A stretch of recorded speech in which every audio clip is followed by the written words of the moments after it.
Então agora vamos dar alguns exemplos de como organizar tudo isso no seu horário.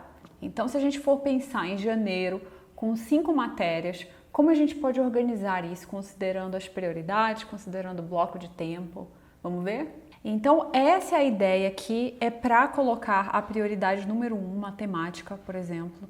Então você acorda cedo, toma banho, come, se arruma e vai sentar para estudar. Tem que estar lá às 7h30, um compromisso assim inadiável. Aí você estuda matemática 2h30, faz um lanche bom, depois estuda biologia, almoça bem aqui e estuda química, por exemplo. Esse foi um exemplo só. E aí você estuda química, depois faz o intervalo, estuda história e redação no sábado de manhã. Então esse exemplo aqui é fazendo segunda a sexta o mesmo horário. Você pode também fazer de segunda a sábado o mesmo horário, a mesma coisa, e estudar a redação no domingo.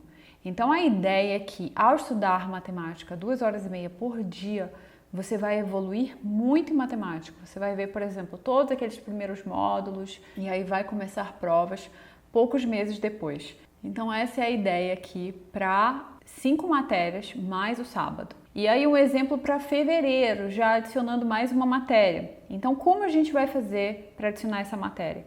Então a gente pode reduzir aqui esse horário de química, passar química para 1h, ó, química antes eram 2 horas, aí você pode passar para 1h30 e estudar aqui, depois almoçar, depois voltar a estudar física 2 horas, que é uma matéria que está entrando nova. Aí você faz um intervalo, depois volta, estuda 1 hora de biologia e 1 hora de história. Outra ideia também que você pode fazer é intercalar. Então, por exemplo, estudar na segunda tarde biologia, na terça tarde história, nesse horário aqui das 4 horas. Aí na quarta biologia, na quinta história, na sexta biologia, no sábado história. Então você intercala também para não ficar só uma matéria em 1 hora e depois já outra matéria em 1 hora. É muito curto.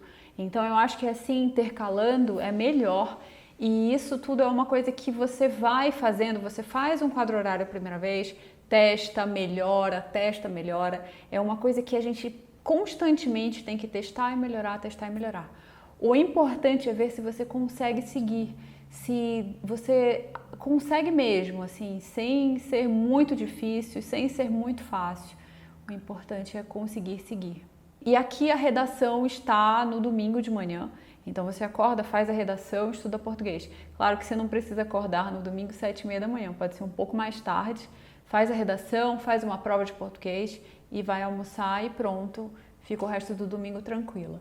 E isso, claro, se você for estudar no domingo, ou se você quiser colocar o que está no domingo para o sábado, você pode também. Então esses são os exemplos. E aqui é um exemplo para maio, já com 9 matérias. Ou seja, a gente já vai ter que fazer um malabarismo aqui de como colocar tudo isso. E veja que matemática, isso aqui é pensando no Enem.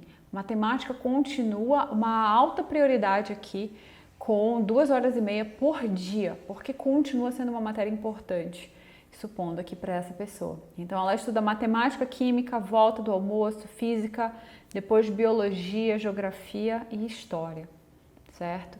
E claro que isso aqui dá para mexer, dá para juntar e dá para fazer um quadro horário com menos alterações diárias.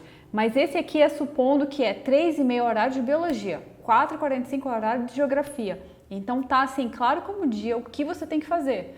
Então tem essa vantagem de ser uma rotina constante, diária. Então todos os dias às 3h30 tem biologia, todos os dias 1 da tarde tem física. E aqui, olha só, você acabou de estudar em maio, às 19 horas, e vai fazer outra coisa que você quiser. Então essa é a ideia, ser um horário, um quadro horário claro, que você consiga cumprir, que não seja muito difícil nem muito fácil, que seja assim o perfeito para você. E aqui um exemplo com sábado também, a mesma coisa, só duplica aqui na sexta para o sábado e no domingo colocou a redação em português. Então você tem essas maneiras de planejar. E sempre a única forma disso dar certo é com muita energia. Então é você entendendo como você funciona, é sem distração, fazendo exercício físico. Então você, assim, bem de dentro para fora, de fora para dentro, é muito importante.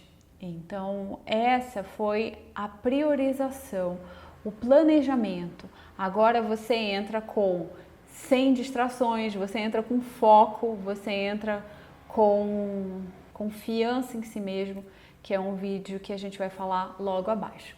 Então eu espero que você esteja gostando.